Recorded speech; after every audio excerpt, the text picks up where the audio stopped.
혹시 길상사 절밥을 먹은 지가 20년 이상 된 분도 계셔요? 손 들어보세요. 제법 되네. 제가 2004년도 여기 수련원장을 했거든요. 2004~5년도에. 그래서 동대 박사과정 하면서 여기서 가까우니까 그렇게 했고, 그리고 이 자리에서 불사하기 전에 회주 큰 스님 열반하셨을 때 제가 상주는 아니지만 또 이제 주스님하고 뭐 인연이, 제가 좀 늦게 송광사를 80년도 후반에 갔더니 스님이 이제 강원을 졸업하시고 삼위유리를 저희한테 가르쳤습니다. 그리고 또 제가 대만에서 공부하러 가기 전에 스님이 먼저 91년, 95년 뭐 그 정도까지 대만에서 석설을 하고 돌아오시고, 제가 들어가니까 계시다 가셨다고 얘기를 하더라고요. 또 여기서는 이제 또 수련원장에서 이제 다시 만나고, 뭐 하여튼 그렇게 해서 여러 가지 인연이 좀 있어서 처음 올라오셨을 때 3월인가 주지스님 진사식 하기 전에 연락이 왔더라고요. 그래서 제가 하기로 하고, 또 누구 소개 좀 하겠냐고 그랬더니 요 앞에 원철, 그 스님을 소개를 하니까, 거기도 이제 저 앞에 해인사 학장이었으니까 그렇게 하고, 뭐 그렇게 이제 연결이 돼서, 또 조계종은 뭐 몇십 년 지나면은 다 이렇게 연결이 됩니다.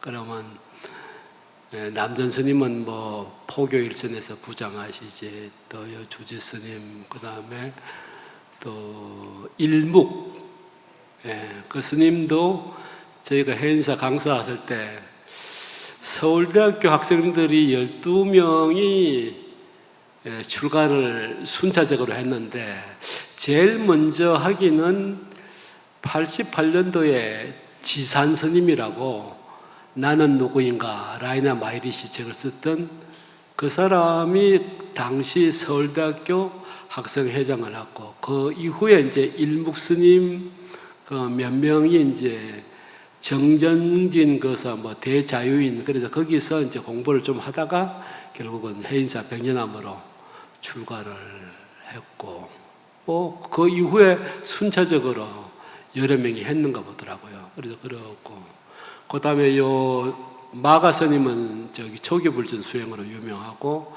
또 금강 스님은 저하고 이제 종단은 이제 교육 아사리의 실무 일을 할 때 그 스님이 회장이고 제가 부회장이고, 또 지금은 이제 종단의 고시위원을 그 스님하고 같이 하고 있고, 또 저는 이제 박사들 뽑는 교육 아사리 심사위원장이고, 뭐 이렇게 해서 저희가 한 40년 가까이 되면은 이게 다 이렇게 네트워크가 형성이 되더라고요. 그래서 근 20년 만에, 물론 중간에 한두 번 정도 강의는 하긴 했어도 이제 한 달짜리 지속적으로 하는 거는 진짜 오랜만인 것 같아요. 다행히도 옛날 얼굴들이 있다고 하시니까 옛 생각을 하면서 남처럼 생경스럽다 하는 생각은 좀 덜하고. 근데 여기가 길상사죠. 길자가 뭐예요? 길. 길하다, 좋다, 운이 좋다. 상자는 상스러울 상자. 근데 그게 진짜더라고요, 진짜. 제가 자료를 경주 산자락에 있는 데는 인터넷이 안 돼서 서울에 올라오려고 KTX 거기 라운지에서 이제 보냈는데 메일이 안 들어왔다 그래서 할 수 없이 서울역 도착해서 이렇게 자료를 보고 갖다 드리려고 여기 왔다 갔는데 한 그때가 너덧이 됐나 그런데 어떤 분이 기도를 늦게 하고 내려가시는가 보더라고요. 스님은 어디서 오셨어요? 그러니까 저 경주에서 왔다 그러니까 경주는 변방이잖아요. 촌동네. 예. 그러니까 서울 동대하고 경주 동대하고 비교를 해보면 차이가 많이 나요. 예. 저도 뭐 서울 동대에서 박사는 받았지만 강의를 경주 동대에서 몇 년을 겸임 교수를 했거든요. 어떻게 신심이 안 나. 공부 가르칠 때 좀 눈을 반짝거려야 되는데. 근데 어쨌든 멀리 있다 그러니까 그분이 제가 여기 2번 버스를 이제 타려고 기다리고 있는데 차가 오는 걸 보더니 막 뛰어오시더라고. 그리고 제 주머니에, 제 손에다 뭘 딱 쥐어주더라고. 나중에 버스에 타서 보니까 5만 원을 넣으셨더라고. 아, 그래서 이 길상이라는 게, 운이 좋다. 뭐 그렇다. 그리고 모르죠. 또 여기 저기 큰 스님, 돌아가신 큰 스님께서 이제 무소유를 주장을 하는데, 제가 이제 한 열흘 전에 우리 동기들 17명인데 그 중에서 뭐 한 14명씩 모이면은 거기서 이렇게 보니까 한 우리가 내년이면 절에 온 지가 40년인데 다들 절이 있더라고. 나만 집도 절도 없고. 그러니까 이게 저 무소유구나 싶어서 큰 스님이 뭔가 사인을 보내셨나 하늘에서 뭐 그런 생각도 들고 어쨌든 우선 우스갯소리를 좀 한 것은 무장 해제를 좀 하려고 뭐 너스레를 좀 들었습니다. 그런데 제가 이 대성기실론을 강의를 한다고 하니까 강사를 하던 제 아는 스님이 그걸 왜 신도들한테 강의를 해? 그러면서 좀 못마땅한 듯이 얘기를 하더라고요. 왜냐하면 제가 해외자 강주 끝나고 나서 동화사 강주 초빙이 와서 거기 가서 강주를 하면서 보현사라고 그래서 거기 대구 포교당에 가서 요 대성기실론을 강의를 했거든요. 그랬더니 제가 그거 하는 걸 알고서는 아니 신도들이 그 뭐 해서 알아듣나 뭐 이런 식으로 이제 얘기를 했겠죠. 그래도 뭐 그러저러나 뭐 배운 도둑질이라고 우리가 아는 게 조계종 소위경전 건강경, 원각경, 능언경, 기신론, 그 다음에 화엄경. 그거는 뭐 우리가 늘 하던 거니까 그게 익숙해서 기신론은 또 짧으니까 그렇게 하겠다고 그래서 했었는데 하다 보면 저도 좀 힘들다 하는 생각이 들어요. 자기가 아는 거하고 그거를 상대한테 설명을 해주는 게 그게 좀 다르거든요. 쉽지가 않거든요. 그래서 근데 이제 이번에는 이게 보통 한 학기 강의해서 16강을 하는데 이번은 한 달 4강이잖아요. 그래서 여러분들보다 제가 더 쫄려요. 어쨌든 네 분에 이걸 맞춰야 되는데 이제 그런 생각이 좀 듭니다.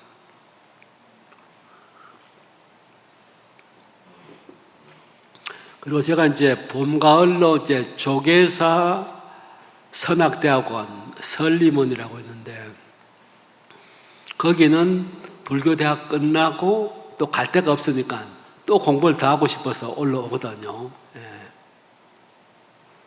거기서를 이제 강의를 해보면 그분들은 다 불교대학을 나오고 뭐 이래저래 하여튼 조계사 주변에서 몇 년씩 돌던 사람들이니까 강의를 해도 조금 덜 부담이 가는데 이제 여기는 보니까 남전 스님 포교 부장이 먼저 하고 조지 스님 하시고 교모 스님 하시고 일묵 스님 하시고 그다음에 제 앞에 원철 그리고 제 이후에 마가 스님이라고 조기불교 하시는 스님, 그 다음에 금강이라고 마지막에 지하고 이제 활동을 같이 하고 있는 그렇게 해서 어쨌든 좀 논리적인 그런 구조의 강의는 아닌 것 같아서 이번에 아마 머리에 쥐가 좀 날 것 같은데 괜찮을까요?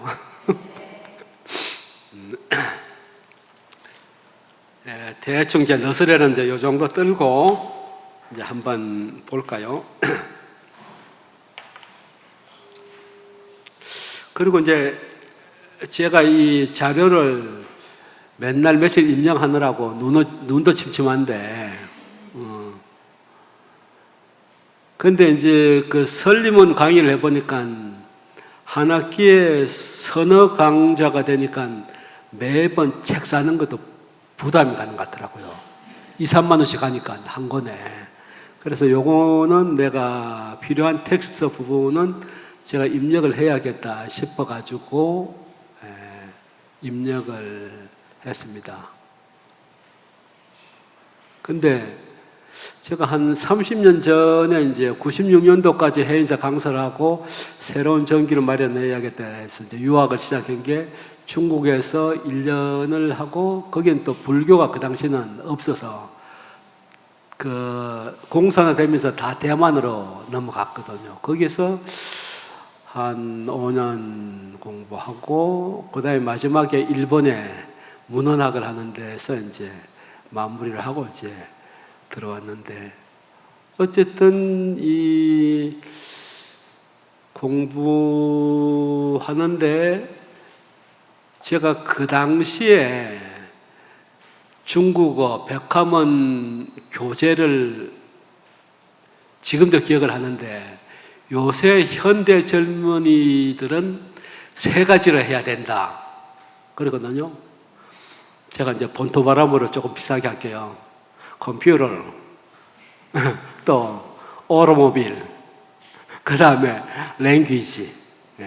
요거를 해야 된다는데 제가 지금 보니까 은퇴 나이에 요걸 해야겠더라고요. 왜냐하면 모든 세상이 컴퓨터, 인터넷으로 다 유통이 되기 때문에 그걸 안 하면은 우리가 그냥 텔레비 채널 리모컨에 돌리고 있고 그거밖에 안 되잖아요. 그렇다고 외국 CNN MBC니 외국 ABC니 이런 그 방송, 영어 방송을 못 보실 거 아니에요. 그러니까 출장 한국 방송이나 보시는 밖에 없고 그러니까 어쨌든 컴퓨터를 하셔야지 자기 생활을 좀 더 확장성을 가질 수 있다. 왜 그러냐면은 이제 여기 이제 강사료가 나오면은 미리 내가 얘기를 했습니다. 강사료를 다 끝나고 주지 말고 추석 전에 주셔요. 왜냐하면 추석 되면 인사할 때가 많거든. 우리 전통 강맥 강사를 하면서 정강을 받은 무비 스님한테도 인사해야 되고 우리 노모가 여기 노원구에 있는데 97세야. 그러니까 이제 언제 돌아가실지 모르니까 구정하고 요 추석 때 가서 용돈을 드리고 제 동생도 근 70 가까이 됐거든요. 그러니까 걔도 엄마 모신다 고생하니까 걔도 용돈 좀 줘야 되고 그러다 보니까 그런데 지금은 이제 97세가 그게 많은 나이가 아니고 그렇게 가더라고요. 그러면 9세가 이제 평균 명퇴 나이인데 대기업은 더 빨라서 46세 명퇴인데 그럼 50년 뭐 할 거냐. 우리 형도 내보다 2살 많으니까 한 70세 정도 되니까 제일 치면 등산 댕기고 탁구도 하고 하던데 70 넘으니까 이제 그것도 힘에 붙이니까 잘 안 돼요. 그럼 도대체 뭐 하겠냐고. 그러니까 이제 컴퓨터를 하면은 세상하고 만날 수가 있고 또 이제 이 언어를 하면은 그 언어를 통해서 그 세계를 접속할 수 있잖아요. 저는 이제 중국에 어쨌든 1년 있고 대만도 중국 문화권이니까 뭐 거기서 한 5년 해서 중국 방송이나 뭐 논문이나 세미나 같은 거 다 이렇게 볼 수가 있어서 또 괜찮은데,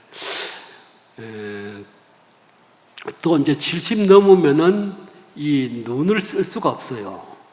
왜냐하면 70년간을 계속 자료만 보다 보니까 눈이 빨리 망가져.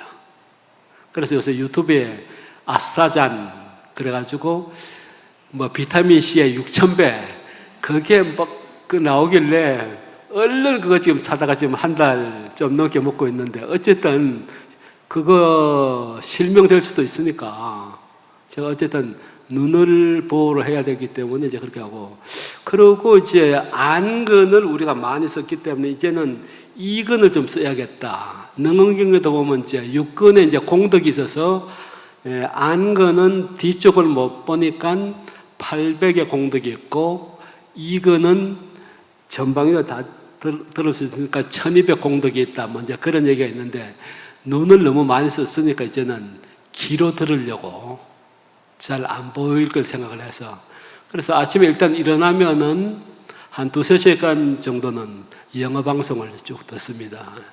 그러면 눈 감고 있어도 되니까요. 그래서 그게 이제 랭귀지를 하면은 그런 한 세계의 문화와 연결이 되고, 또 한 나라 또 각 나라의 문화에 접속이 되고 해서 또 치매가 안 걸리겠더라고요. 제가 보니까 지금 한 4개 국어를 지금 하고 있는데, 뭐 영어는 기본적으로 해야 되는 거고 중국어 해야지, 그 다음에 일본에도 제가 한 1년 있어서 문헌학을 한다고 일본어도 몇십 년 했지, 그 다음에 티베트어 하지, 이 4개 하면 바빠요. 아주 공부하기가. 그러니까 치매 걸릴 시간이 없어. 그러니까 여러분들도 우리 노인네처럼 90까지 살자 그러게 되면 인생 이모작 후반기를 뭔가를 해야 되는데, 제가 얘기하고 싶은 요 3가지. 첫째, 뭐 오토모빌 자동차는 뭐 그만두더라도 이 언어와 컴퓨터는 하셔야지 후반기 인생이 조금 편안할 수가 있다. 그래서 오늘 요 대성 기신론은 동대 아카이브에서 제가 뽑아가지고 입력을 한 건데,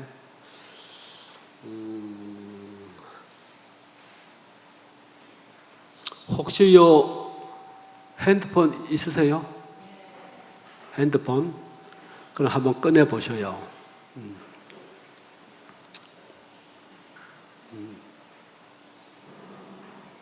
이제 거기에 네이버에서 검색어를 불교 문화 기록 아카이브, 다시 한번 불러볼게요.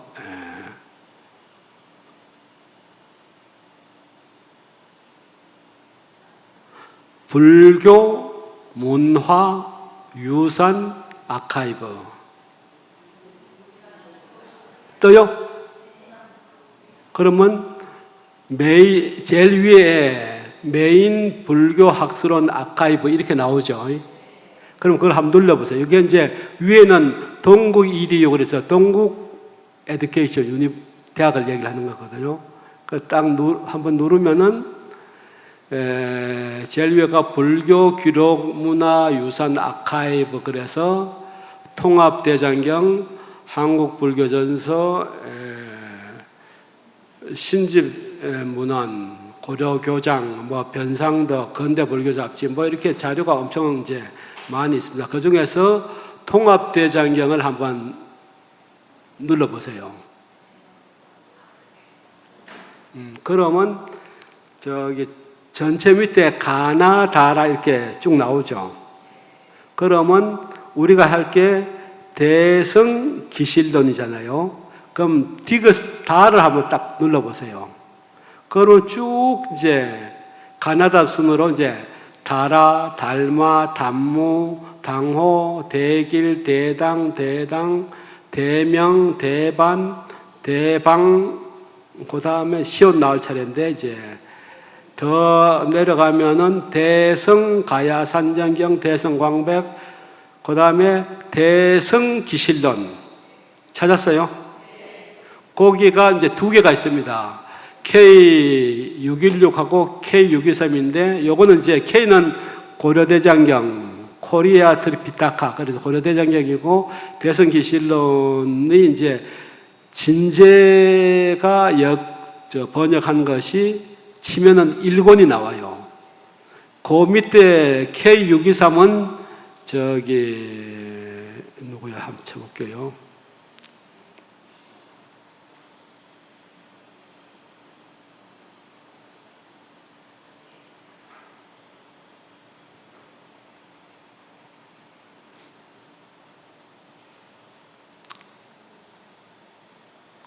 요거는 실천 않다 번역이네. 예. 그리고 요건 2권짜리인데, 우리나라는 그 원효 스님이 주석을 한 대성기실론 요 1권짜리를 001이라고 1권 핸들 한번 쳐보세요. 조금 기다리시면은 그 대성기실론이 나옵니다. 그 통합대장경 밑에 경명순 쭉 나오고, 한문으로 대성기실론 1권 나오고, K616 나오고, 본문 나오고, 원문, 번역문 이렇게 나오는데, 예를 들어서 요거를 이렇게 올려보면은 처음에 우리가 배웠듯이 텍스트 끝없는 시방세계에서 이렇게 하는 것을 김영진 시방, 최승업 변지 요렇게, 요거는 이제 한글 번역과 원문이 같이 나오는 겁니다. 그런데 번역문만 보려면은 원문을 탁 쳐버리게 되면 원문이 없어져요. 그러면 한글만 나옵니다. 끝없는 시방세계에서 가장 수수한 너브로 도로하시고, 요거를 제가 입력한 거거든요. 예. 그런데 또 한문을 좀 하시는 분들은 번역문을 없애고 원문을 일단 쳐보세요. 그럼 번역문을 그리고 속어 지워버리면은 한문만 이렇게 나오죠. 요게 이제 고려대장경의 한문 내용입니다. 그래서 일단은 한문 보시기가 좀 어려우면, 오늘은 이 교재가 이제 한글로 되어 있으니까 번역문을 치시고 원문을 지워버리면 됩니다. 예. 그러면 기신론 요게 한 권짜리가 이 안에 있습니다.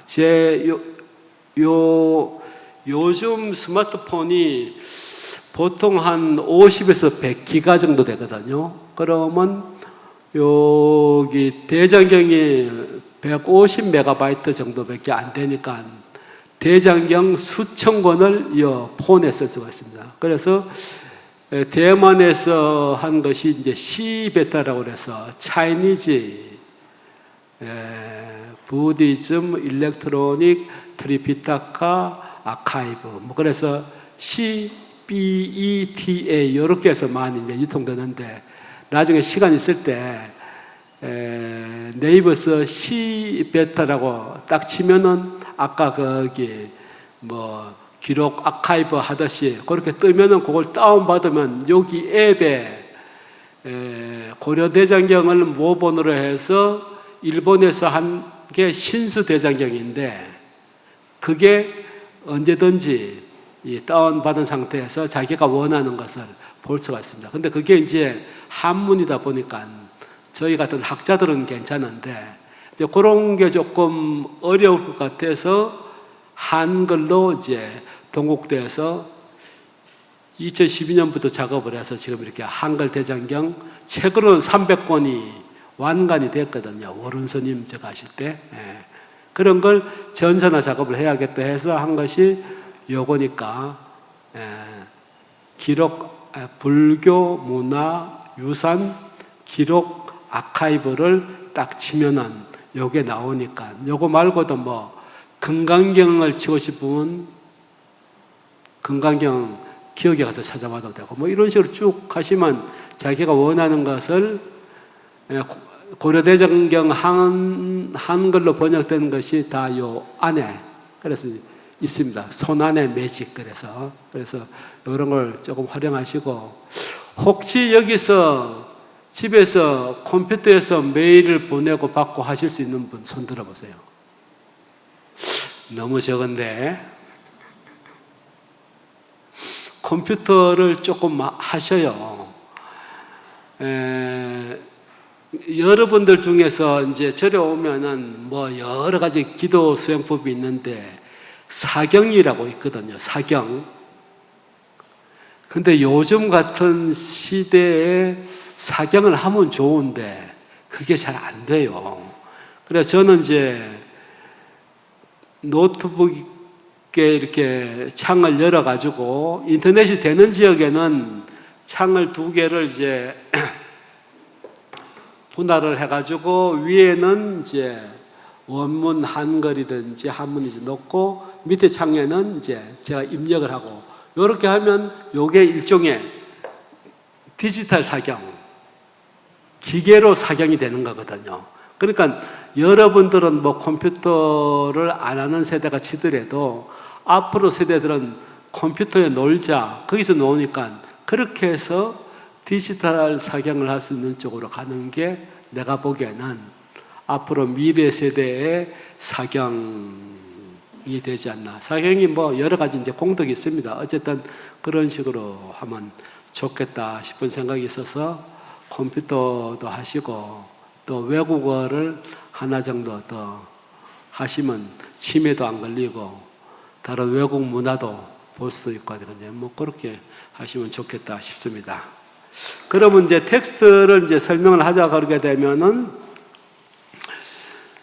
아까 여기 폰에서 나왔던 동국대에 있는 그 불교 문화유산 기록 아카이브를 쳐서 대성기신론을 이렇게 이제 뽑는 방법이 있고, 그러면 요 내용만 가지고는 이게 너무나 철학적이기 때문에 잘 모를 수가 있거든요. 그러면 여기 서울대학교 종교학연구소에서 동양 철학하는 팀에서 요 대성기신론을 올려놨더라고요. 그래서 여러분들은 이제 네이버에서 대성기신론 치면은 간략된 주제가 여러 개 이제 나오는데 그 중에 잘 걸리면은 여기 서울대 철학연구소에서 한 기신론에 대한 설명이 쭉 나옵니다. 그러면 제목이 딱 이렇게 목차로 나오면 클릭을 하면은 그 항목에 대한 간략한 설명이 쭉 나옵니다. 그래서 그걸 제가 여기서 이제 입력을 해서 가져온 거니까 혹시 집에서 컴퓨터를 하시든가 아니면 뭐 폰으로 보시든가 하려면 이렇게 해서 하시면 됩니다. 이제 앞으로 뭐 한 3, 40년은 더 사셔야 되니까 컴퓨터야 놀자, 뭐 맛집 검색하고 그런 거는 필요할 때만 하시고 그렇게 이제 디지털과 친화력이 있게 가까이 해야 됩니다. 자, 그래서 일단은 거기 대성기신론 번역본 요거를 먼저 보면서 중요한 대목이 나오면은 서울대학교 철학연구소에서 해설을 한 부분을 조금씩 같이 비교하면서 그렇게 보도록 하고, 이 내용이 16강 하던 내용을 시계가 멀리 있어서 잘 안 보이네. 2시 반까지죠, 일단. 아니, 2시 50분, 2시 20분.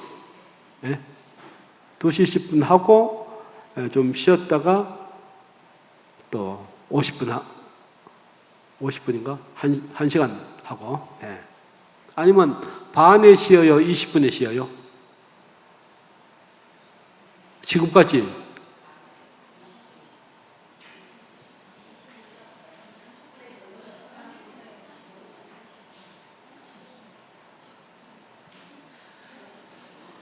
반까지는 해야겠다. 뭐 앞에 소개하고 뭐 하고 하느라고 시간 다 까먹었으니까. 그리고 이거 한 페이지짜리 보면은 이제 대성기신론 분과의 대강, 그래서 왼쪽과 오른쪽이 잘잘한 글씨로 되어 있고 그 다음에 또 여벌대기에 이제 요 까맣게 복사된 그것도 대성기실론의 구조 그렇게 나와 있습니다.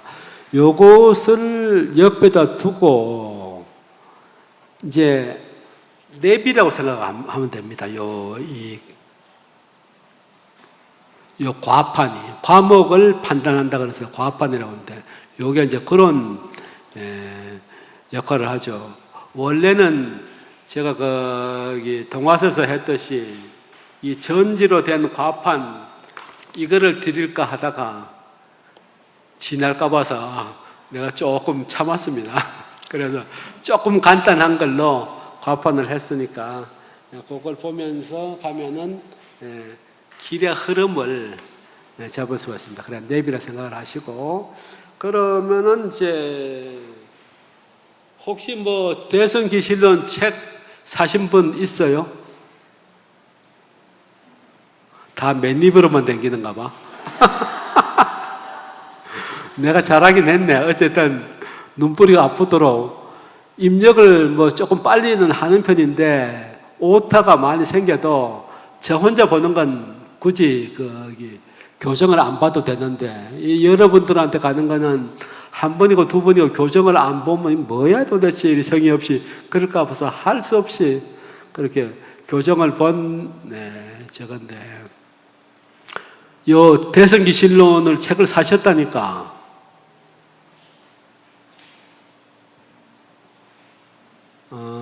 저게 누구 겁니까? 한자경 이대 불교학과 교수 유식학 전공인데 그렇지. 그리고 우리 뭐 지금 여기 인터넷이든지 아니면 조계사 앞에 그 출판 서점 있잖아요. 지하에. 거기 가면 대성기실론의 여러 가지가 이제 나옵니다. 그런데 가장 권위 있는 거라고 하면은 여기 은정희 교수라고 서울시립대인가? 이분이 처음으로 책다운 책 나왔을 거예요. 그전에는 번역만 하고 말아버렸거든.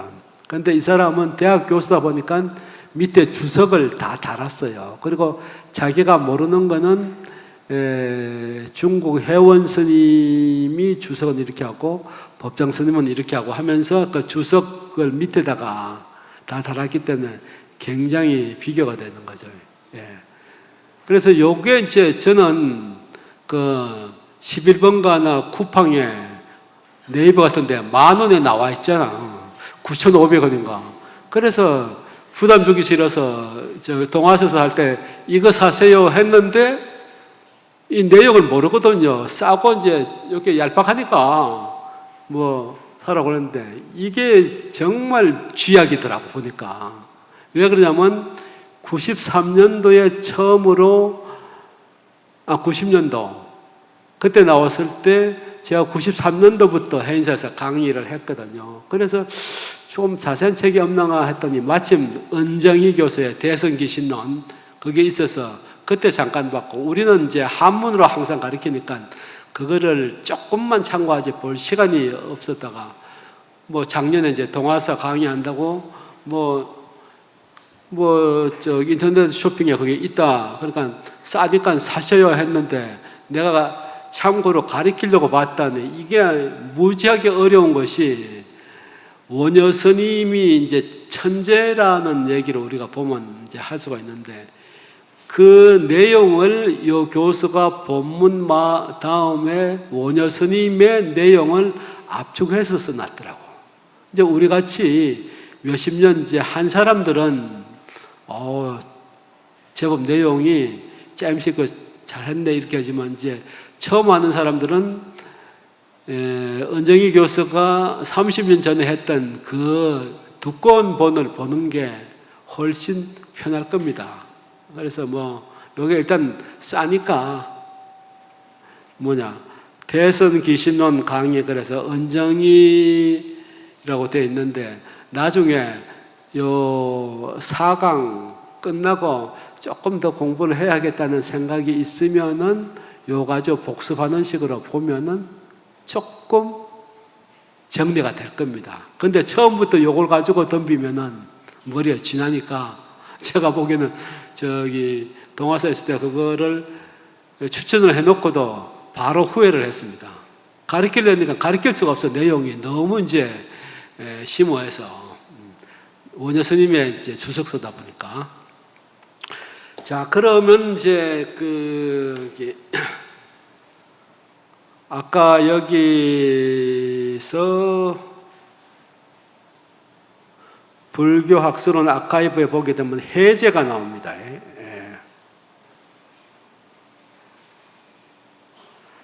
다시 해볼게요. 거기에서 가나다라에서 다로 들어가면은 한참 대에서 넘어가면은 대시옷 성 기신론. 그래서 위에 거 6169, K6169 일본을 치면은 본문 옆에 이미지 서지학적인 거 해제가 있단 말이죠. 그러면 해제를 한번 쳐보세요. 찾으신 분 누가 한번 읽어보세요. 한 사람만, 목소리 좋다고 자랑할 수 있는 분이 한 사람만 크게 읽으세요.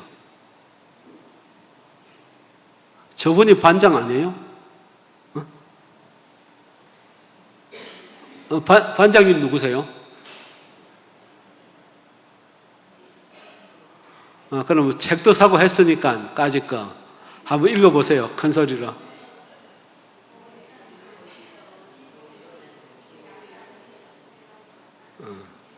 크게.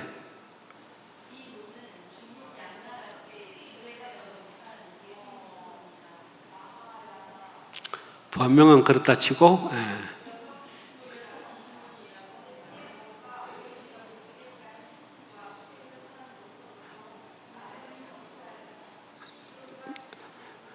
잘 안 들리니까 할 수 없이 내가 좀 쉬려고 했더니 제가 읽을게요. 제가 이제 마이크가 있으니까. 1번 이제 개요인데, 인호는 중국 양나라 때 진제가 번역한 대성기신론이다. 산스크리트 명은 뭐뭐다. 그리고 줄여서 기신론이라고 한다. 대성의 법, 그리고 대성의 의를, 법이라는 것은 그 자체고, 의라는 것은 거기에 대한 설명이거든. 그래서 및 대성에 대한 신심과 수행을 설한 것이다. 마명이 저솔하였다. 이론과 실천의 두 측면에서 대성불교의 중심 사상을 요약했다.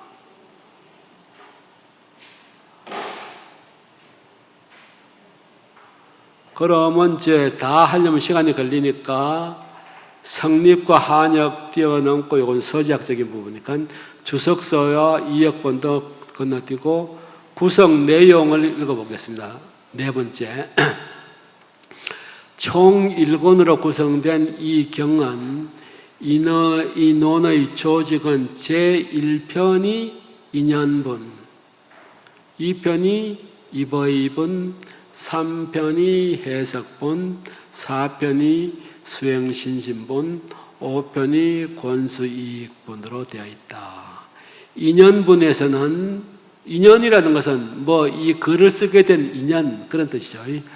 중생들이 모든 고통을 떠나 구경의, 마지막의 즐거움을 얻게 하기 위한 것인데 8가지 인연이 있다. 그래서 이제 설명을 했고, 이보이분은 의, 뜻을 세운다는 거죠. 이 논의 거기 종체가 무언가를 보는 거죠. 그래서 마하연은 이제 대성이란 뜻이죠. 즉 대성의 법, 대성의 법이라는 것은 그 자체고 의라는 것은 그 뜻을 얘기하는 것이거든요. 그래서 대성의 법과 뜻에 대한 간략하게 설명함으로써 논의 근본 취지를 드러낸다. 그런데 여기에서 대성의 법, 가장 이제 근간, 바탕이라는 것은 다름 아닌 중생심이다. 그리고 거기에서 파생된 것이 뜻은 체대, 상대, 용대라고 한다. 그리고 이 두 가지가 있는데 진여상은 마연의 대성의 체고 생면무는 마연의 자체에 있어서의 상과 용을 드러낸다. 그래서 중성심에 의해 마하연, 즉 대성의 체가 드러난다고 한다. 해석부는 그러면 이부는 종료, 가장 기본이 되는 내용을 설명을 했다 그러게 되면 그것만 가지고 좀 부족하단 말이죠. 그러면 더 나가는 것이 해석부는 자세하게 이제 설명을 하는 부분입니다. 그러니까 이 텍스트의 대부분이 해석분에 해당되고 요 인연부는 한 반 페이지밖에, 이부는 반 페이지밖에 안 됩니다. 그것에 대한 압축된 그것을 이제 풀어가는 내용이죠. 해석본은 논의 본론이 되는 부분, 즉 대성의 뜻을 이제 해석하는 것이다. 여기에는 이제 서너 가지가 있는데 제일 처음에 현시 정의, 바른 뜻을 현시 나타낸다. 두 번째는 대치사집, 삿된 집착을 대치한다. 세 번째는 분별발치도상, 도의 길에 나가는 것을 분간하는 요 세 부분으로 설명이 되어 있다. 그리고 네 번째는 수행신심분에서는 대성에 대한 네 가지의 신심. 이제 발심을 해서 출발할 때 신심에서부터 시작됐잖아요. 신심이 갖춰지면은 육바라밀을 이제 하는 거죠. 그러면 육바람이라는 것 중에서 여기서는 오바람이를 한 것은 마지막 선정지혜를 묶어서 지관으로 하나로 묶었기 때문에 육바라밀을 오문이라고 5가지로 한 거죠. 그 다음에 권수익부는 모든 경전에서 이것을 읽게 되면은 이런 이익이 있다는 것을 해서 권하는 내용이죠. 대성에 대한 올바른 믿음을 권하고 올바른 믿음에 대한 비방의 손해와 이익을 보인다. 그래서 일체열에는 모두 이 법에 의해 열반을 얻었고, 지금 설명하는 대성기신론을 잘 보면은 거기에서 믿음이 생겨서 결국은 열반, 성부를 한다는 거죠. 그래서 모든 보살도에 이에 의해서 불지, 성불 하게 된다 하는 것이 이제 제일 마지막 부분입니다. 그래서 요거는 아주 간략하게 한 것이고, 그러면 제가 이제 입력한 텍스트 중에서 저 뒤쪽에 보면은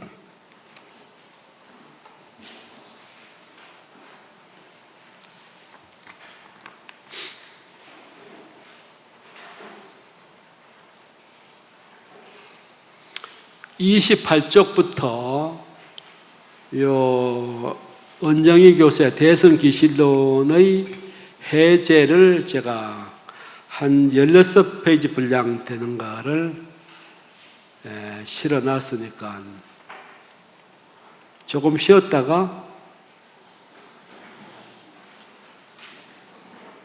28쪽부터 끝까지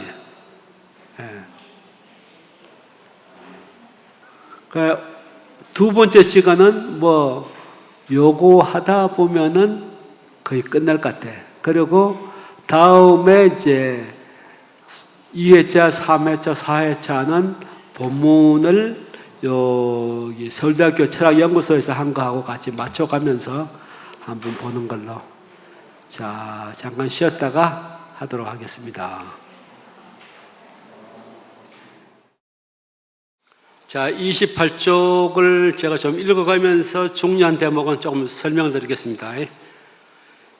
은정희 교수 대성기실론인데, 이제, 불교의 경론서 가운데 대성기실론만큼 일반에게 잘 알려지고 그만큼 사랑받는, 그러면서 가장 탁월한 내용은 드물다. 그런데 이 책이 내가 보니까 22세를 찍었더라고.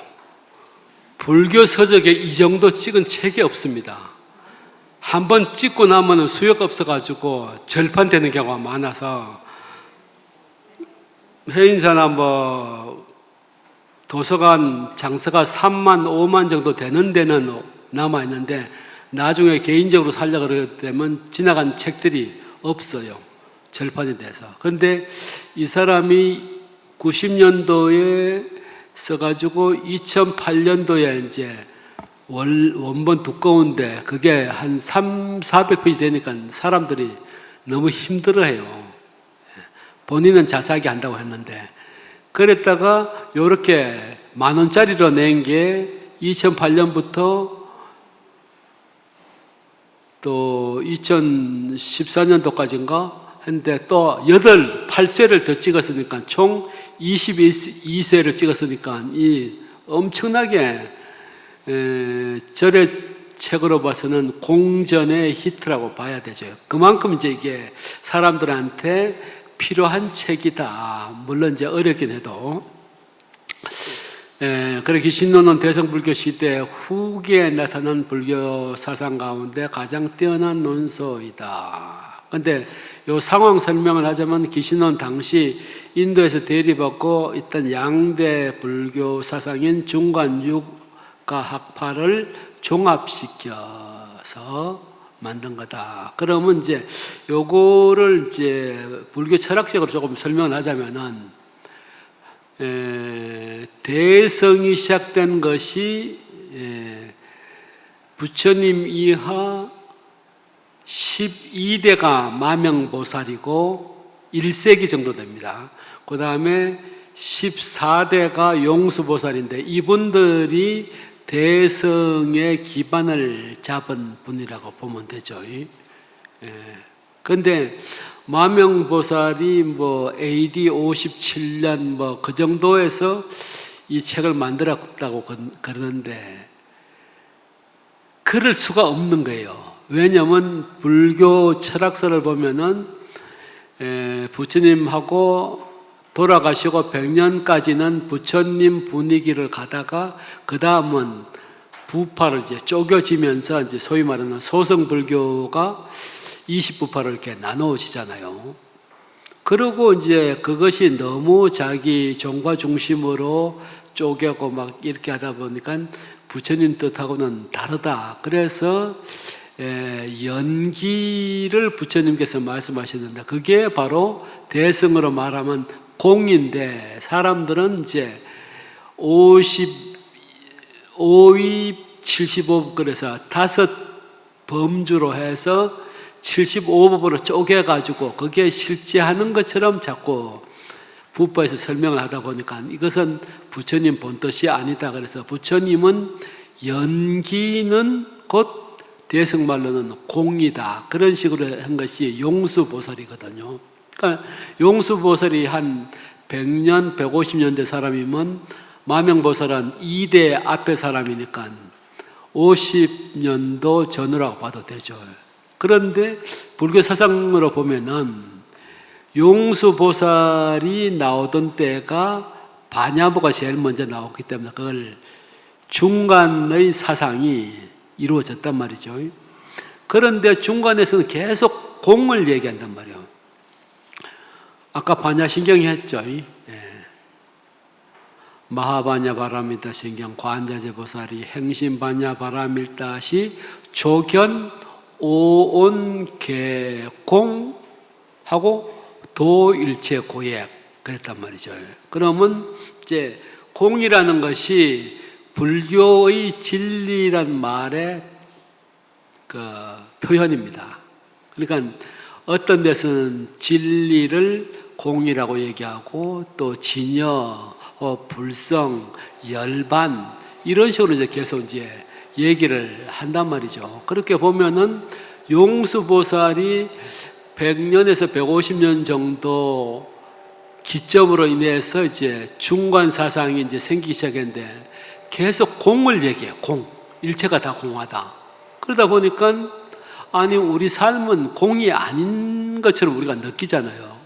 그래서 이제 반야신경은 오온이라는 것은 우리 몸을 오온이라고 그러잖아요. 오온이 색, 물질적인 부분, 수, 감성적인 부분, 상, 이미지 작용, 행, 의지 작용, 식, 종합적인 이제 판단.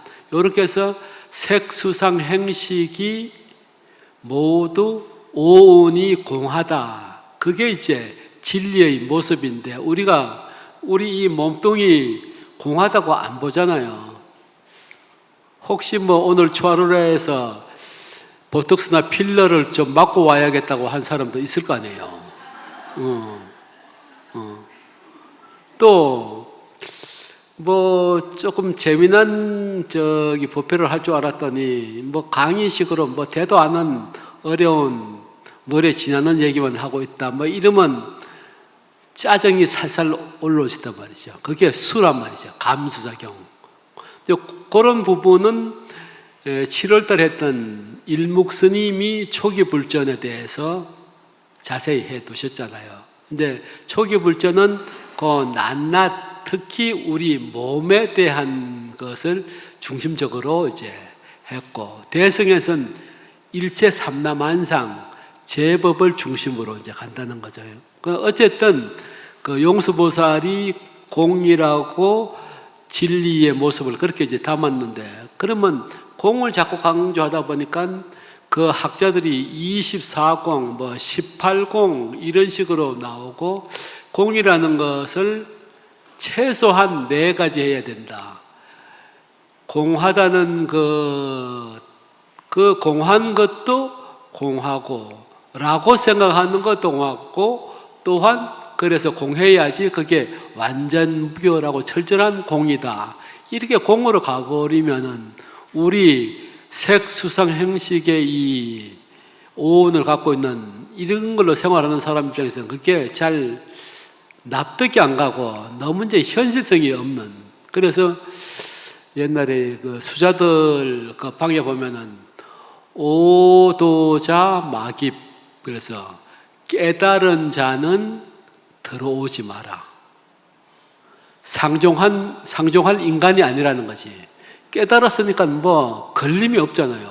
우리는 여기저기 부대끼고 쫓기고 다치고 하니까 우리 중생들 마음을 깨달은 사람이 어떻게 알 거야. 뭐 이런 식으로 해서 오도자, 깨달은 사람은 들어오지 말라. 뭐 이렇게 농담 같은 이제 저런 것도 있는데, 그러니까 그 다음에 이제 한 150년, 200년 후에 나온 것이 천친 무착 보살인데, 이제 세친과 무착, 그래서 두 형제인가 봐요. 워낙 이제 천재라서 그분들이 인간의 입장에서 보면은 공한 것은 공하더라도 그것이 현재 가지고 있는 것을 인정을 하자, 그런 분위기죠. 비록 그게 나중에는 공하더라도 현재, 예를 들어서 일체가 다 개공이야. 그런데 뒤에서 싸대기를 딱 때리면은 성질 안 낼 놈이 없잖아요. 보면은 실제로 이게 이제 존재한다고 우리는 느끼면서 삶을 이어가니까, 그렇게 해서 공은 진리의 바탕이지만 거기에서 색수상 행식이 가유, 이렇게 임시로 만들어졌다 없어졌다 하는 생멸이지만 그것이 우리 중생 생활과 밀접하게 되어 있으니까 그거를 우리가 도외시하지 말자. 그래서 이제 공을 다른 말로 해서는 무상이라고 했죠. 그래서 이제 그때 유식가들은 제일 처음에는 이제 허망유식이라고 그래서 일체가 다 공이고 우리가 생각하고 있는 것은 가짜, 임시의, 방편의 어쨌든 색수상 형식이다. 그래서 그 방편 임시의 것을 이제 조금 세분해서 이제 설명을 하는데, 그 기결점은 일체 유심조다. 다 우리 마음이 만드는 거다. 이런 식으로 했는 것을 유식 중에서도 허망 유식이라고 이제 하고. 그런데 그렇게 유식해서 아무것도 아니면은 우리 깨달음하고는 아무 상관이 없지 않느냐? 그래서 이제 나온 것이 불성, 열애장, 그런 거를 현창을 하는 것이 중국에서는 엄청나게 이제 흥기를 했거든요. 중국 사람들이 이제 실용적으로 뭘 생각하려고 하는데 일체가 없다고 하면은 실용적인 사람 입장에서는 도저히 뭘 잡을 수가 없는 그런 상태가 되다 보니까 제대로 이제 그것이 본바탕은 공이고 무상이긴 하지만은 현재 임시로 인연으로 가유로 있는 것을 인정을 하는데 그것이 다 우리의 생각이 만들어낸 허상이다. 그래서 그것을 유식인데 허망유식이라고. 그러다 보니까 그러면 깨달은 사람하고 그다음에 이 허망한 우리 마음으로 지은 일체유심조하고 그게 무슨 상관이 되겠냐. 그러면서 우리 결국은 불교라는 것은 수행의 궁극점이 깨달음이잖아요. 그러면 깨달음으로 갈 수 있는 뭔가가 있어야 되는데 그래서 불성이라는 것이 우리에게는 있다. 다만 부처가 됐든 중생이든 간에 그 불성은 같은데 깨달은 사람은 그 중생의 무명을 없애고 불성이 있던 것을 그대로 드러나게 했으니까 그런데 그것을 이제 진여라고 얘기를 하자. 혹은 열애장이라고 얘기를 하자. 그래서 그것을 진여유식이라고 해서 그 허망한 것에서 한 발 더 가서 우리 삶이 불성 열애장에 있다는 쪽으로 조금 더 발전을 합니다. 그 다음에 더 발전을 하면은 이제 화음의 이제 법계 연기 사상이 나오는데 혹시 다음에 기도만 하지 않고 이대하 한자경 씨한테 가서 이제 공부를 배우고 싶다든가 또 다른 논설을 보고 싶다 하면은 불교 사상의 철학적인 발달사 같은 거를 조금 참고를 해두면은 왜 이 불교는 84,000의 내용이 이렇게 번잡하냐. 그런데 그것의 맥락, 콘텍스트를 알아야지 여기에서는 이걸 주장하는구나. 그 다음엔 저걸 주장하는구나. 그렇게 알면 그 맥락에서 보면 됩니다. 그러면 이제 일본 학자들이 이제 문헌학으로는 아주 오래가 됐거든요. 메이지 유신이니까 1868년에 이미 서양으로 그 신문멸, 유신이라는 건 새롭게 한다는 뜻이거든요. 그렇게 이제 일본 학자들을 파견을 해서 산스크리트나 팔리어를 배워가지고 부처님 원전을 배우게 한 거죠. 그 이후 계속 그게 이제 발전이 된 거죠. 그래서 일본은 문헌학이 굉장히 발전이 돼 있죠. 그러면 그 사람들 거를 우리가 100% 다 신주단처럼 쓸 건 아니지만 참고를 할 만하죠. 그러니까 그 사람들은 박사 제자들이 3대를 같은 주제로 가지고 연구를 합니다. 그러니까 박사라는 것은 깊이 들어가야 된다고 그러거든요.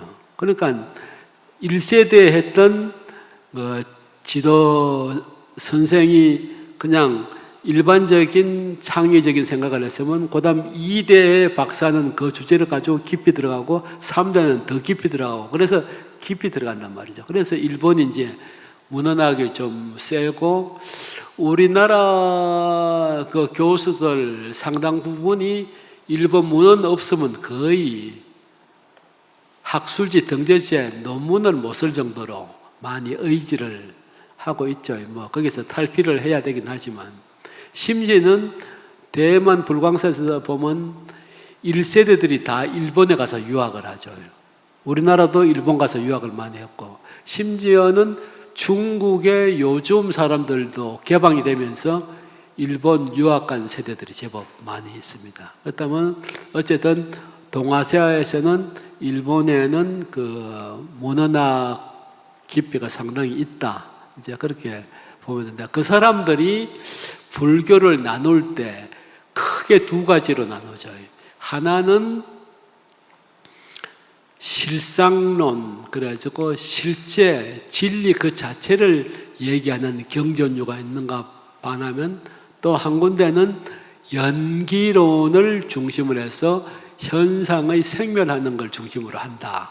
그렇게 이제 보는 경우가 있는데, 그러면 연기론은 부처님 깨달은 것이 이제 새벽에 그 금성을 보고 깨달으셨을 때 그 12연기를 유전문, 그 다음에 환멸문, 그래서 무명행식, 유기, 명색, 촉수,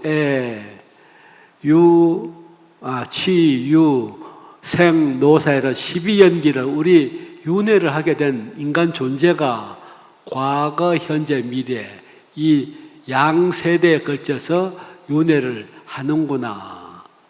그거를 이제 연기의 개념에서 우리 존재를 대입시켜서 한 것이 이제 12연기고, 그럼 거기서 조금 더 발전하면 아까 얘기했던 이제 아레야식이라 하는 흠앙유식, 일체가 다 유식, 마음에 지어진 것이다. 그것이 이제 3세기, 4세기 정도. 그런데 그 다음에 이제 6세기 정도 가면은 이 둘이 싸워요. 중간을 중심으로 한 공을 강조하는 파가 있는가 보면은 일체가 허망한 유식이다, 유심조다, 마음이 지은 것이다. 그거 하는가 서로 대립을 한 거죠. 이제 유식을 하는 사람들은 아니 니들은 왜 일체가 개공이다, 아무것도 없다, 그것만 가지고 그냥 붙잡고 나오질 않냐, 우리 현실은 안 그런데. 그러고 또 그 사람들은 현실은 실제가 아니고 환인데 가명이고 그런데 왜 그것만 가지고 오냐 이러면서 이제 유식학파하고 중간학파가 이제 싸우게 되는데, 그게 6세기 정도 되면은 서로 좋은 점을 받아들이기 시작합니다. 그래서 요가학 중간파, 그래서 요가는 요가 차리차 유식 수행자를 얘기하는데, 그런 뜻을 받아들인 중간학파, 이제 그런 내용이 학파가 이제 생기죠. 그러면 아까 얘기했던 그 경전을 크게 분류할 때 실상론은 진리를 얘기하는 것으로는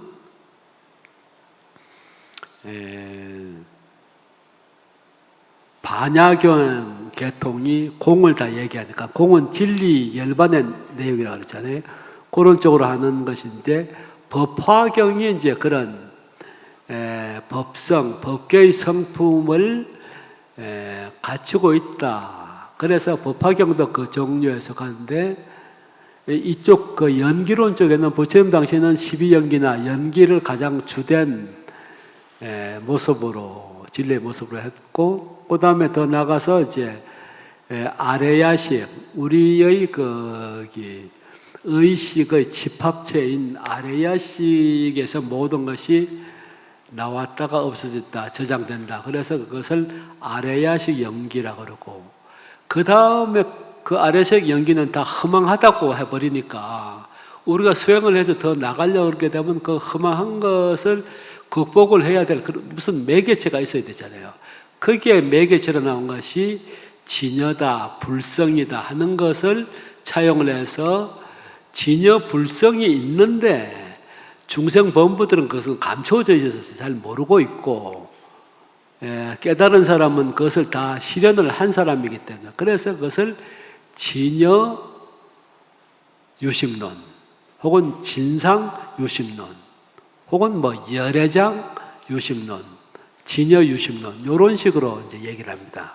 그러면 이게 적어도 6세기 정도의 그런 유식과 중관이 약간 이제 서로 교섭이 이루어지는데, 마명보살은 따져보면은 1세기 AD 50, 60년, 70년 그때 사람인데, 그때는 이 뒤의 사상이 발견될 수가 없는 사상인데, 이 대성기신론은 그런 중관 사상과 유식 사상의 내용을 다 이렇게 잘 조화시킨 거란 말이에요. 그러면 이건 적어도 BC 6세기 지나가야 된다 이거죠. 그러면 그 당시의 사람이 이름을 마명 용서가 대성에 제일 적으니까 그 사람 이름을 빌려와서 쓴 게 아니냐,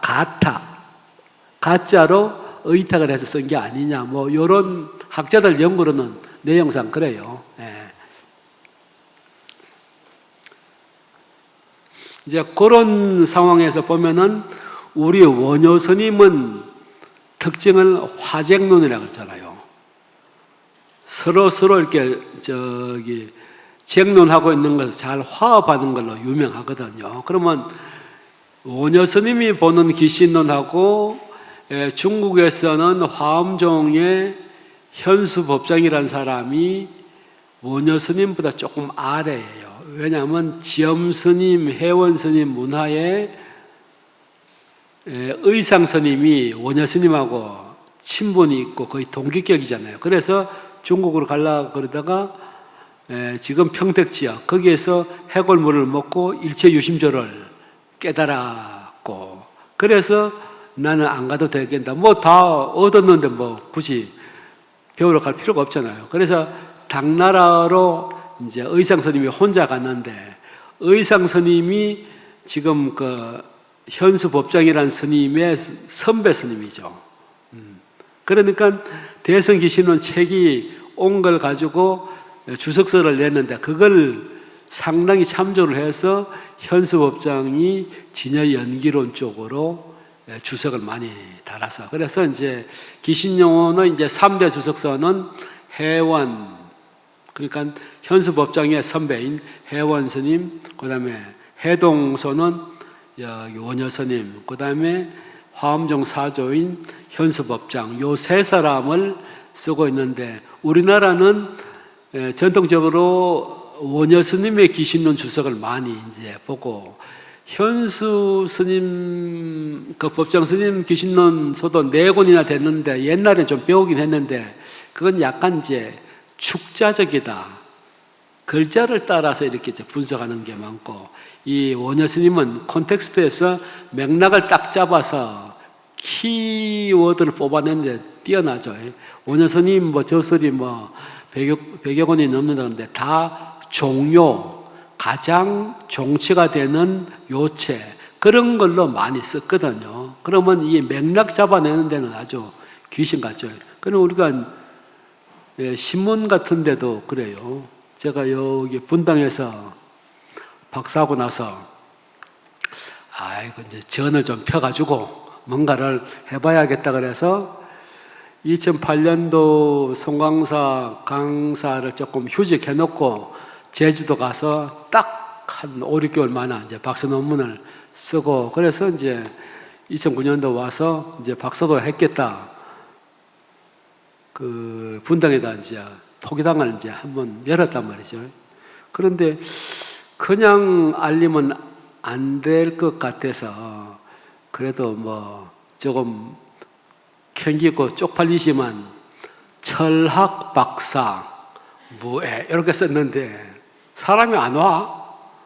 이미 그 동네는 6개의 포기당이 있으니까 제가 후발주자니까. 그런데 어느 날 아가씨들 둘이 왔더라고. 그래가지고 아까 길상하듯이 날 좀 잡아주세요 그러더라고. 그러니까 제가 뭐 점을 볼 줄 압니까? 그래서 우리 사제가 다른 종단에 있었는데 한 30년 저는 점을 봤거든. 문자로 급하게 해가지고 빨리 뽑아봐라. 그래가지고 저기 길이를 이제 택해서 얘기를 해주니까 3만 원 주고 가더라고요. 그 사람들은 철학 박사 그러니까 주역 갖고 뭐 점 보는 사람인가 하고. 그래 어쨌든 이제 아까 하던 거 얘기를 이제 계속하자면은 원효 스님은 보면은 중간학파와 유가학파의 사상을 종합시켰다. 그래서 이 대성기신론은 법에 있어서는 두 가지가 있다고 그랬거든요. 1심 2문에 진과 속이 있다. 그래서 범보들은 미효 깨닫지는 못했지만 현실 생활에서 속에서 깨달음 세계로 끊임없이 추구하고 수행으로 나아가서 인격인 진을 이루어갈 수가 있어서 깨달음 단계로 가야 되는데, 근데 아직은 물들어 있기 때문에 이 속에 있는 중생을 어떻게든지 가야 되는데, 이것이 철학적으로 진인 진여문과 속인 생멸문이 둘이 아니라는 것을 종합을 해야 되는데, 이런 부분이 법장스님 것보다는 원효스님이 훨씬 더 뛰어나다는 거죠. 그래서 진속이려, 진속불이의 사상으로 대성기신론은 주석을 했다는 거죠. 이 원효스님은 기신론 실현 이후에 뭐 많은 연구 주석서 논문이 있다. 기신론은 그만큼 이제 유명한 거라고 이제 진가를 입증하는 셈입니다. 뭐 해원, 법장, 원효를 꼽는데 원효는 유식인 섭대승론을 참고했고, 법장은 법계 연기를 한 화엄경을 참고를 해서 주석을 했다. 그래서 이제 법장은 열애장이라고 하는 진여가 있어서 연기한다고 계속 주석을 그렇게 이제 기신론을 써내려 해석을 했죠. 근데 원효는 중간과 유식을 종합한 것으로 그렇게 이제 보는 거죠. 근데 기신론이 나온 시기로 봐서는 원효설이 훨씬 이제 타당한 적을 갖는다. 뭐 이제 그 다음에는 일본 학자들에 대한 소개가 좀 있는데 그것은 넘어가고, 그러면 29쪽에 보면 법장은 기신론서에서 법장보다 원효 스님이 이제 선배니까 의상 법사하고 동기니까요. 의상은 이제 법장보다 선배죠.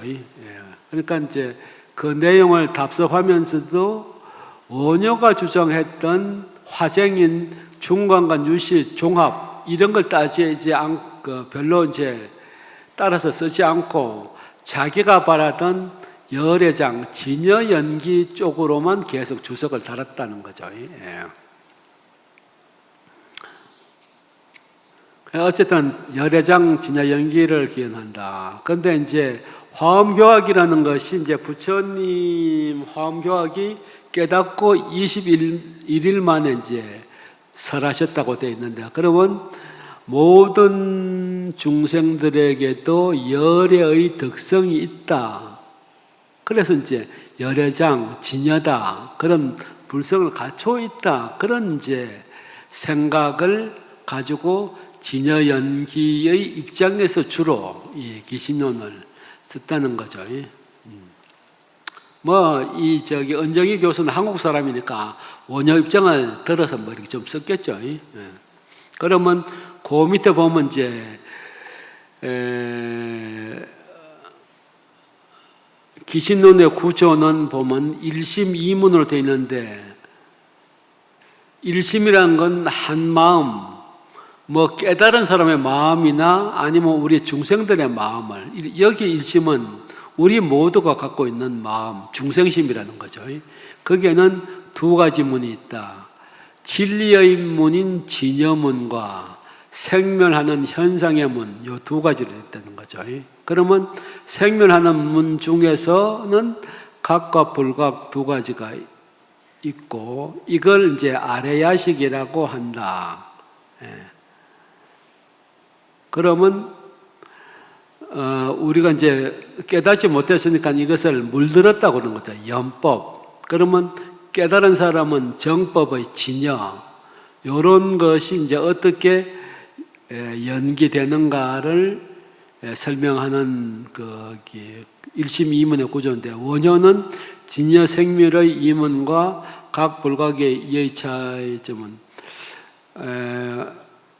요거는 좀 이제 기술적으로 꽤 이제 깊이 들어가는 부분입니다. 그러니까 이제 이게 이제 일심이 일법계 대총상 법문체인데 세간 출세관을 모두 포섭한다고 그랬고, 생멸에도 그런데 법장은 포섭한다는 그 부분보다도 이제 생멸한다는, 생겨난다는 그런 쪽에다가 이제 그 초점을 맞춘 데 비해서 원효 스님은 일심 이문에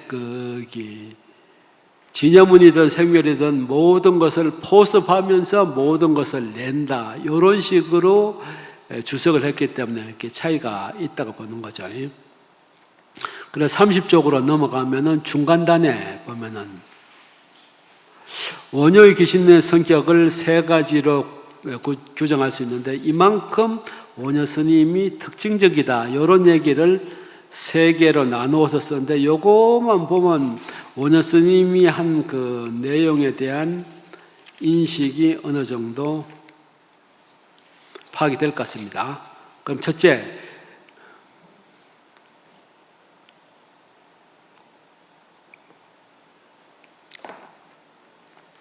기신론은 인간의 마음이 원래 청정한 것을 강조하는 중관. 여기 아까 말하면 실상을 중심으로 하는 파죠. 반야부를 중심으로 하는. 그런데 150년, 200년 후에 또 뭐가 생기냐면, 인간의 마음이 현실적으로는 깨닫지 못해 물든 상태에 있는 것을 분석, 관찰하죠. 요새 많이 나온 거 MBTI 들어보셨어요? 그 제일 앞에 계신 분 MBTI 무슨 저거요? 예.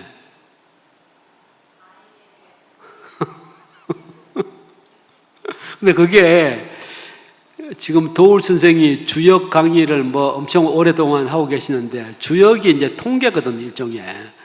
서양에서도 그 MBTI 그 분석이 황상민 박사라고, 연대 하버드에서 하고 연대 심리학 교수인데, 박근혜 여자 뭐 생기가 어쩌고 뭐 그렇게 얘기하다가 잘려가지고 지금은 별적을 못하는데, 그 사람이 이제 MBTI 쪽으로 얘기를 이제 많이 하고, 최신 그 심리학의 분석 동향인가 보더만. 그런데 이제 유시 사상이 불교에서 보면은 이미 1700년 전에 300년 내지 350년에 이제 이게 발생했으니까 그때 이미 불교 유식이 나온 거죠. 그러면 이제 거기 우리의 본성이 공이라고 하는 그 청정한 것으로 보는 것은 중관파, 반야부를 중심으로 한 거고, 그러면 이제 그렇지만은 이제 유식파는 인간의 마음이 현실적으로 깨닫지 못해서 물든 상태에 있어서 이력을 분석하고 관찰을 해야지 중생을 제대로 더 이해할 수 있는 거죠. 그래서 유가학파가 되었다. 그러면 이 두 학파의 주장을 기신론에서 종합하고 화합한 게 아닌가, 이런 느낌을 이제 갖는다는 거죠. 그러면 우리가 일심은 한마음 중생심인데, 이것이 이문, 두 가지 문이 있다. 하나는 청정한 심 진여문이 있고, 그 다음에 심 생면문인 현상의 변화하는 마음, 그 두 가지가 있다는 거죠. 그것에서 이제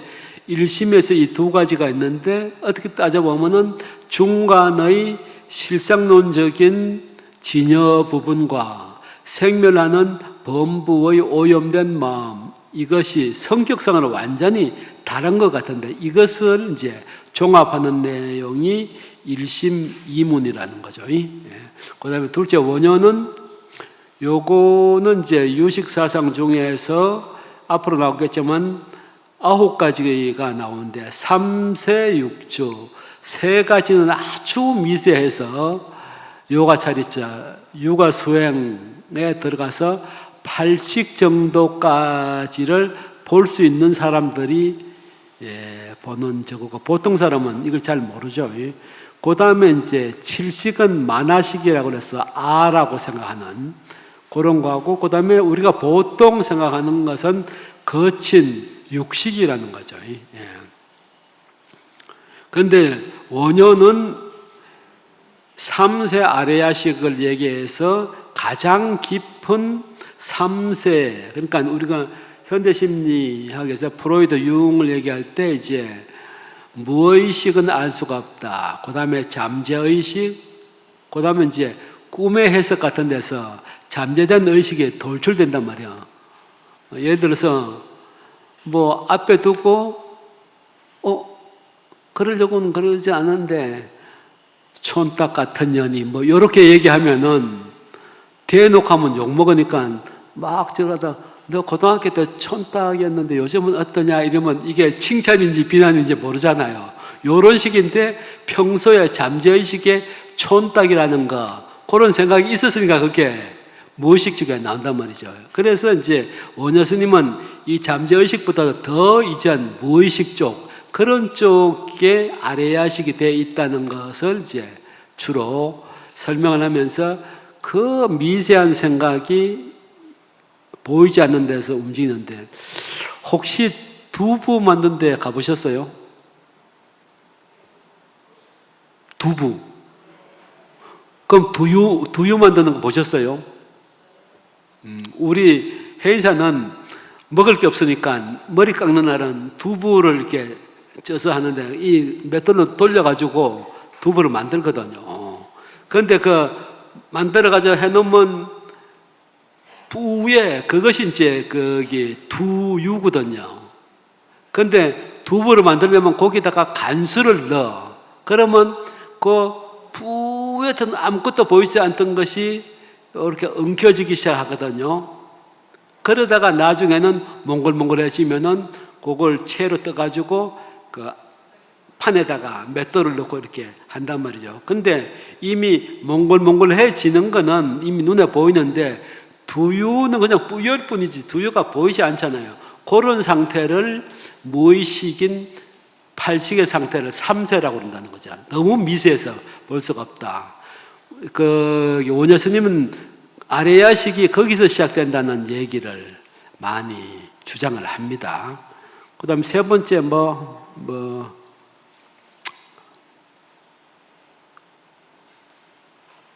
요거는 그다지 중요하지 않고 지관문에 관계되는 건데 본문 하면서 나오면 제가 다시 이제 설명하기로 하고 어쨌든 오늘은 해제라는 부분을 대충 이런 걸로 맛배기로 했으니까 여러분들이 다음 시간부터 집에 가서 볼 일은 없겠죠.